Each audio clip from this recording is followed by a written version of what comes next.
बात आज की चैनल के कार्यक्रम आर पार में मैं सुरेंद्र चतुर्वेदी आपका स्वागत करता हूं। दोस्तों, मोदी 25 सितंबर को करेंगे वसुंधरा के लिए घोषणा। तो दोस्तों, अब हवाएं ही करेंगी रोशनी का फैसला। जिस दिए में जान होगी वो दिया रह जाएगा। जी हां, राजस्थान भाजपा में 100% यही हो रहा है और यही होगा। दिल्ली के दिल और राजस्थान की धड़कन के बीच चल रहा ठसके का खेल अब इसी मोड़ पर आ खड़ा हुआ है। उधर जुड़वा भाइयों की हठधर्मिता, इधर महारानी की मर्दानी जिद ने तय कर दिया है कि अशोक गहलोत की कांग्रेस ही अगली बार सत्ता में आएगी। प्रधानमंत्री मोदी और उनके सियासती जोड़ीदार अमित शाह समझाए नहीं समझ रहे। मामूली सी बुद्धि रखने वाला भी खुलेआम कह रहा है कि वसुंधरा को सामने लाए बिना भाजपा किसी कीमत में अपना मुख्यमंत्री नहीं बना पाएगी। मगर जुड़वा भाइयों ने तो जैसे धार ही लिया है कि भाजपा की दीवार गिर जाए पर वसुंधरा की बकरी मरनी चाहिए। राज्य की परिवर्तन यात्रा ने भाजपा के तेवर पूरी तरह ढीले कर दिए हैं। कहीं कोई भीड़ नजर नहीं आ रही। हाँ, भाजपा के मजबूत दावेदार जरूर टिकट मिलने की उम्मीद में अपने समर्थक स्वागत के लिए खड़े करवा रहे हैं। बाकी रास्तों में हाल पूरी तरह फ्लॉप शो साबित हो रहे हैं। दूसरे राज्यों के मुख्यमंत्री और उप मुख्यमंत्री की मौजूदगी में 100-2000 की भीड़ जुटाना शर्मनाक है। ऐसा नहीं कि जुड़वा भाइयों तक ये शर्मनाक सूचनाएं नहीं पहुंच रही, किंतु उनका टस से मस नहीं होना यह दर्शा रहा है कि या तो उनके पिटारे में कोई बहुत बड़ा मास्टर स्ट्रोक अंत समय के लिए सुरक्षित रखा हुआ है, या वह इस बार बुरे से बुरे परिणामों के लिए मानसिक रूप से तैयार हो चुके हैं। मेरा मानना है कि मोदी और शाह इतने नासमझ नहीं कि कालिदास की तरह उस डाली को पर कुल्हाड़ी चला दें जिस पर वे बैठे हुए हैं। जरूर उनके पास कोई विशाल अजगर है जिसे दिखाकर वे फिर अपना मंजन बेच लेंगे।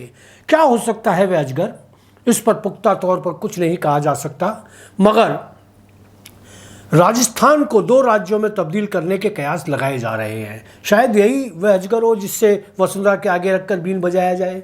यूं समान नागरिक कानून भी कोई कम बड़ी पॉलिटिकल सर्जिकल स्ट्राइक नहीं है। इसी 25 सितंबर को मोदी जी जयपुर आ रहे हैं। अब तक की यात्राओं से वसुंधरा और उनके समर्थक चेहरे लगभग पूरी तरह से दूरी बनाए हुए हैं। वसुंधरा इतने दिनों से दिल्ली बैठी हुई है, आज ही उनके जयपुर आने की सूचना है। वहीं भाजपा हाईकमान का कोई नेता उनसे संवाद करके राजी नहीं, ना ही वसुंधरा उनसे संपर्क करने की कोशिश कर रही है। उनकी यह चुप्पी ही आने वाले तूफान की आहट दे रही है। जहां तक मेरी जानकारी है, लगभग वह सारे भाजपा विधायक जो वसुंधरा खेमे के हैं, टिकट मिलने का इंतजार किए बिना अपने अपने चुनाव क्षेत्रों में जाकर प्रचार में जुट गए हैं।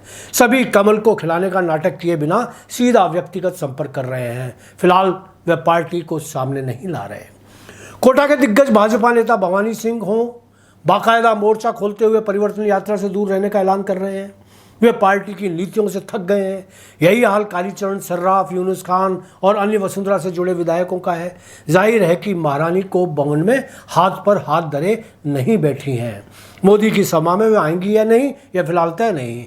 उनको नेताओं ने आमंत्रण जरूर भेज दिया है। जानकारी मिली है कि वसुंधरा ने आखिरी बार अपनी भूमिका तय करने की शर्त बहादुरी के साथ जुड़वा भाइयों तक पहुंचा दी है।